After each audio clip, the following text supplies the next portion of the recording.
Movie start होते ही हमें एक लड़का सैम दिखाया जाता है जो कि अपने कोलीग्स के साथ एक जर्नी पर जा रहा था। सैम के कोलीग्स में उसके कुछ फ्रेंड्स और उसकी एक बेस्ट फ्रेंड मोली भी वहाँ पर थी और थोड़ी देर पहले किसी बात को लेकर सैम और मोली के बीच सेपरेशन हो गई थी। वो लोग एक बस में जा रहे होते हैं और बस में एक वीडियो चल रही थी जिस पर लिखा हुआ था 180 कॉर्पोरेट कंसल्टिंग। उनके पास से वो ट्रक गुजरता है जिसे हमने सेकंड पार्ट में भी देखा था। इसके बाद बस एक ब्रिज पर पहुंचती है जिस पर कंस्ट्रक्शन का काम चल रहा था, लेकिन ब्रिज पर आते ही सैम को बैड फीलिंग्स आने लगती हैं और उसे ऐसा लग रहा था कि जैसे कुछ बहुत गलत होने वाला है। और तभी ब्रेक लगती है और सैम के अंगूठे पर हल्का सा कट लग जाता है और तभी अचानक से उस बस का रेडियो अपने आप ही ऑन हो जाता है और उस पर सॉन्ग चल रहा था dust in the wind all we are. यानी ये एक क्लू था कि वो लोग विंड की वजह से ही मरेंगे। अब वो लोग विंड की वजह से कैसे मरेंगे, यानी विंड की वजह से वो ब्रिज कोलैप्स होगा और वो सब ही इसमें मारे जाएंगे। लेकिन किसी को भी ये बात समझ में नहीं आती सिवाय सैम के। और तभी सच में वो ब्रिज कोलैप्स होने लगता है और सब लोग जल्दी से अपनी जान बचाकर बस से बाहर आ जाते हैं। लेकिन सैम की एक फीमेल कोलीग नहीं बच पाती और वो मारी जाती है। सैम का एक कोलीग बस में ही रह गया था और बस के साथ वो भी पानी में डूबने की वजह से मारा जाता है। वो सब लोग अपनी जान बचाकर भाग रहे होते हैं। सैम मोली को दूसरी साइड पर पहुंचाने में कामयाब हो जाता है। तभी वो नोटिस करता है कि उसकी एक फीमेल कोलीग को भी हेल्प की जरूरत है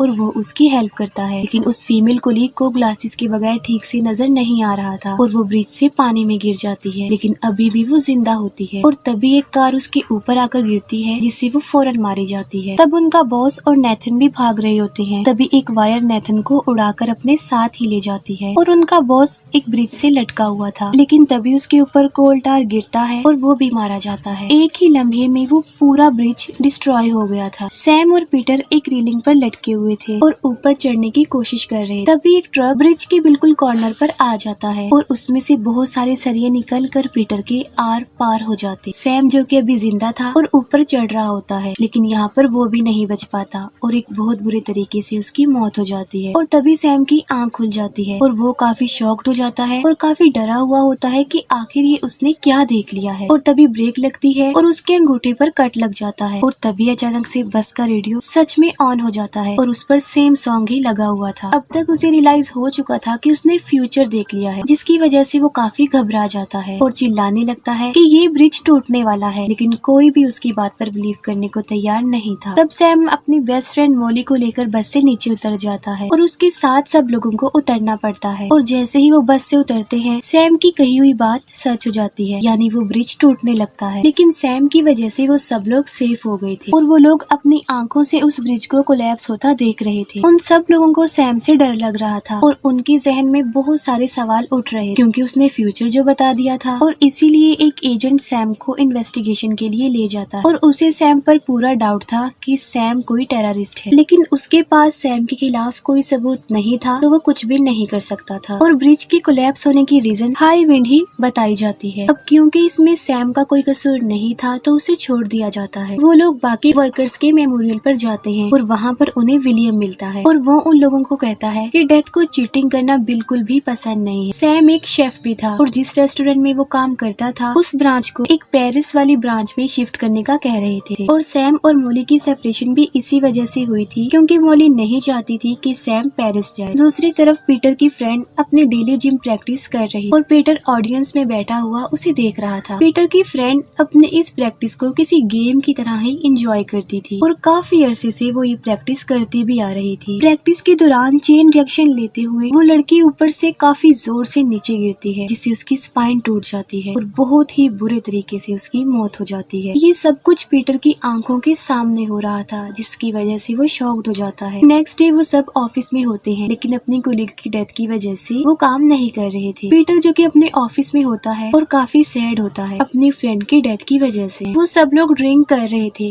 लेकिन उनका एक कोलीग वहाँ पर मिसिंग था। उसे एक मसाज क्लब यानी स्पा का टिकट मिलता और वो फौरन चुपके से वहाँ के लिए निकल जाता। एक फीमेल कोलीग को डॉक्टर से मिलना था और वो भी जाने लगती है। जाते जाते उससे एक पिक्चर गिर जाती है जो कि उसकी अपनी थी और उसका कांच टूट जाता है। पीटर खुद को रिलैक्स करने की काफी कोशिश कर रहा था लेकिन वो अपनी फ्रेंड की डेथ को नहीं भूल पा रहा था और अचानक से वो पैनिक कर जाता और उन सब के ऊपर उनका बॉस नजर रख रहा था और वो सारी रिपोर्ट एजेंट को दे रहा था। उन लोगों का वो कोलीग स्पा में पहुंच जाता है। मसाज लेने के बाद उसका लास्ट स्टेप रह जाता है। वो लेडी उसे 30 मिनट के लिए सोने के लिए छोड़ जाती है और उसकी बॉडी पर नीडल्स लगी हुई थी। उस लेडी के जाते ही वहाँ पर पड़े हुए एक टॉवल में आग लग जाती। वो चिल्लाने लगता है लेकिन कोई भी वहाँ पर नहीं आता। तब वो खुद ही टेबल से उठने की कोशिश करता है और सीधा जमीन पर जाकर गिरता है और उसके गिरने की वजह से अल्कोहल भी पूरी जमीन पर गिर जाता है और उसकी बॉडी पर लगाई गई सारी नीडल्स उसके जिस्म में घुस जाती हैं। लेकिन फिर भी वो हिम्मत करके किसी तरह दरवाजे तक पहुंच जाता है और तभी उसके मोबाइल पर रिंग होने लगती है और वाइब्रेशन की वजह से एक कैंडल नीचे गिर जाती है जिससे उस पूरे फ्लोर पर आग लग जाती है। लेकिन आग से उसे कोई नुकसान नहीं पहुंचता और वो आग से बच जाता है। और फिर एक बुद्धा स्टैचू नीचे गिरता है जिसकी वजह से उसकी भी डेथ हो जाती है। ऑफिस में सैम और मॉली एक साथ थे और सैम मॉली को भी अपने साथ पेरिस चलने को कहता है और उन दोनों का दोबारा से बैचअप हो जाता है। और तभी पीटर वहाँ पर आता है और उन्हें उस कोलीग की डेथ के बारे में बताता है जो कि स्पा में गया था। वो लोग जल्दी से उस स्पा में जाते हैं और वहाँ पर भी उन्हें विलियम मिलता है और सैम को यहाँ पर लगता है कि जैसे विलियम उन्हें फॉलो कर रहा है और वो उससे पूछ ही लेता है कि तुम हमें क्यों फॉलो कर रहे हो, जिस पर वो जवाब देता है कि मेरा तो काम ही ऐसा है कि जहाँ पर डेथ होती है मुझे वहाँ पर जाना ही पड़ता है। तब सैम विलियम से पूछता है कि उनके साथ ये सब कुछ क्या चल रहा है। तब विलियम उन्हें डेथ के प्लान और पैटर्न के बारे में बताता है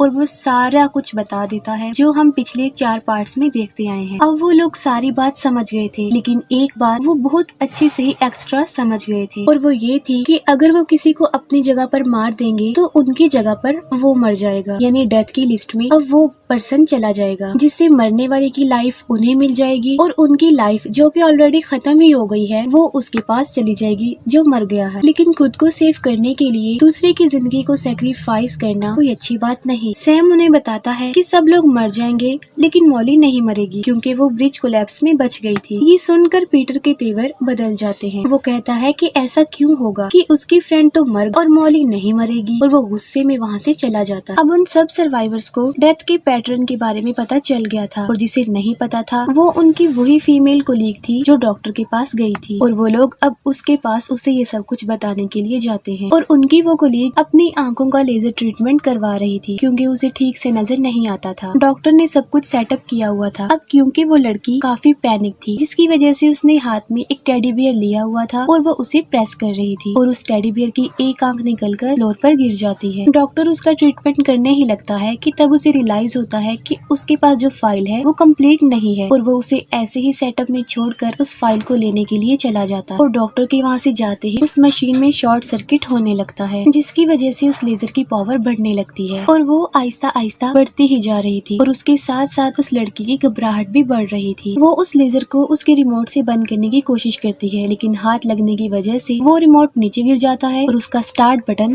प्रेस हो जाता है जिस पर लेजर अपना काम करने लगती है और उस लड़की की एक आंख को जला देती है। एक आंख के बाद जब वो दूसरी पर जाने लगती है तब ओलिविया हाथ आगे करके अपनी दूसरी आंख को सेव कर लेती है लेकिन इससे पहले कि वो उसे पूरी तरह जला दे वो जल्दी से उस मशीन पर से उतर जाती है। और इतनी ही देर में सैम और मॉली भी वहाँ पर आ जाते हैं लेकिन उनके आगे बढ़ने से पहले ही उस लड़की का सैंडल उस टेडी बियर की आंख पर आता है। वो विंडो से निकलकर सीधा एक कार पर जाकर गिरती है और मर जाती है और उसकी एक आंख भी बाहर आ जाती है जो कि काफी दर्दनाक है। तब एक बार फिर से वहाँ पर एजेंट आ जाता है और वो सैम से क्वेश्चंस करने लगता है। तब सैम उसे डेथ की सारी रियलिटी बता देता है जिस पर ऑब्वियसली कोई भी यकीन नहीं कर सकता था। अब उस लड़की की डेथ के बाद जिसकी बारी थी वो था नेथन और वो दोबारा अपने काम पर होता है और वहाँ पर एक दूसरे वर्कर से उसका झगड़ा हो जाता है। नेथन को पता चल चुका था कि उसके ऊपर एक हुक गिरेगा जिसकी वजह से वो मारा जाएगा और यहाँ पर उसके जहन में डेथ को चीट करने वाला आइडिया आता है और वो उस वर्कर को उस हुक के नीचे धकेल देता है जिससे वो मारा जाता है और किसी को शक भी नहीं होता बल्कि वो एक एक्सीडेंट ही लग रहा था। पीटर अपने बॉस को भी डेथ की रियलिटी के बारे में बता देता है क्योंकि आखिर वो भी एक सर्वाइवर था लेकिन उसका बॉस उसकी बातों पर बिलीव तो नहीं करता लेकिन वो सब कुछ उस एजेंट को बता देता है। वो सब लोग नेथन के पास जाते हैं जो अभी भी वहीं था जहाँ पर डेथ हुई थी। वहाँ पर पीटर नेथन से एक क्वेश्चन पूछता है कि क्या ये वाकई एक एक्सीडेंट था या फिर तुमने उसे मारा है ताकि तुम अपने डेथ को टाल सको। तब नेथन सच बोल देता है कि उसी ने ही उस वर्कर को मारा है। वो सोचते हैं कि अगर ये बात सच है तो अगली बारी उनके बॉस की है और तभी उनका बॉस भी वहाँ पर आ जाता है। उनके बॉस के वहाँ आते ही एक रेंच सीधा उनके बॉस के फेस पर ही घुस जाता है जिससे वो भी मारा जाता है। यहाँ पर उनकी थ्योरी बिल्कुल सही साबित हो जाती है कि खुद को सेव करने के लिए किसी को सेक्रीफाइस किया जा सकता है। रात को सैम और मॉली डिनर पर होते हैं, लेकिन उन दोनों के अलावा वहाँ पर कोई और भी था और वो था वो एजेंट जो कि उन पर नजर रख रहा था। वो लोग डिनर कर रहे होते हैं कि तभी वहाँ पर पीटर आ जाता है जो अजीब सा रिएक्ट करता है क्योंकि अगला नंबर उसी का था और वो भी नेथन की तरह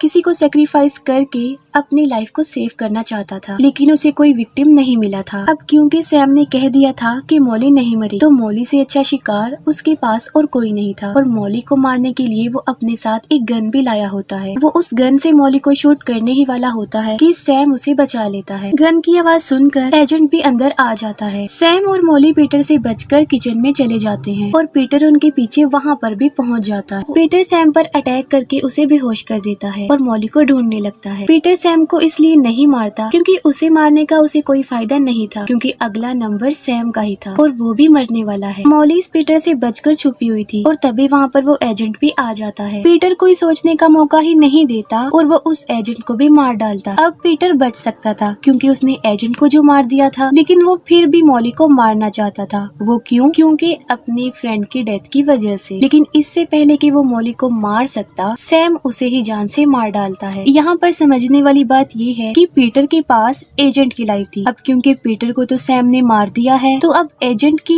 लाइफ ऑटोमेटिकली सैम के पास आ गई, यानी अब सैम भी नहीं मरेगा। वो दोनों बहुत खुश हो जाते हैं क्योंकि वो अब आराम से पेरिस में अपनी लाइफ को सरवाइव कर सकते हैं। 2 हफ्ते बाद वो पेरिस की फ्लाइट में बैठ जाते हैं। सैम नोटिस करता है कि उस प्लेन में 2 बॉयज लड़ रहे हैं और वो कोई और नहीं बल्कि वो एलेक्स और कार्टर थे। यहाँ ये बड़ा राज सामने आता है कि ये कहानी पार्ट 1 से भी पहले की है। बाद में प्लेन टेक ऑफ कर लेता है और सैम म्यूजिक सुन रहा था और तभी अचानक से प्लेन में वो सॉन्ग प्ले हो जाता है जो ब्रिज कोलैप्स के वक्त भी प्ले हो गया था, यानी dust in the wind all we are. अचानक सीट पर हाथ लगने से सैम के अंगूठे पर कट लग जाता और सैम बहुत बुरी तरह घबरा जाता। सैम को पता चल चुका था कि अब वो मरने वाले हैं। कुछ भी हो जाए इस बार वो नहीं बच पाएंगे, इस बार उनकी डेथ फाइनल है। अभी वो ये सब कुछ सोच ही रहा होता है कि तभी उसकी थिंकिंग सच हो जाती है और वो सचमुच ही मारा जाता है। अब यहाँ पर सवाल ये उठता है कि किसी को मारकर अगर नेथन बच सकता है तो सैम क्यों नहीं, क्योंकि उसने भी तो पीटर को मारा था जिसके पास किसी और की लाइफ थी। लेकिन हकीकत ये है कि उस एजेंट की लाइफ ही इतनी थी, इसीलिए सैम भी मर गया। फिर हमें नेथन दिखाया जाता है जो कि उसी फ्रेंड के मेमोरियल में था जिसे उसने मारा था। वहाँ पर एक वर्कर नेथन को बताता है कि इस वर्कर को ब्रेन ट्यूमर था, अगर ये ऐसे ना मरता तो इसने कुछ दिन बाद वैसे ही मर जाना था क्योंकि उसके पास जीने के लिए सिर्फ थोड़े ही दिन थे। अभी वो वर्कर बस यही कहता है कि फ्लाइट 180 का लैंडिंग गियर उसके ऊपर गिरता है और डेथ की मास्टर प्लान के साथ ये मूवी और ये सीरीज यहीं पर एंड हो जाती है।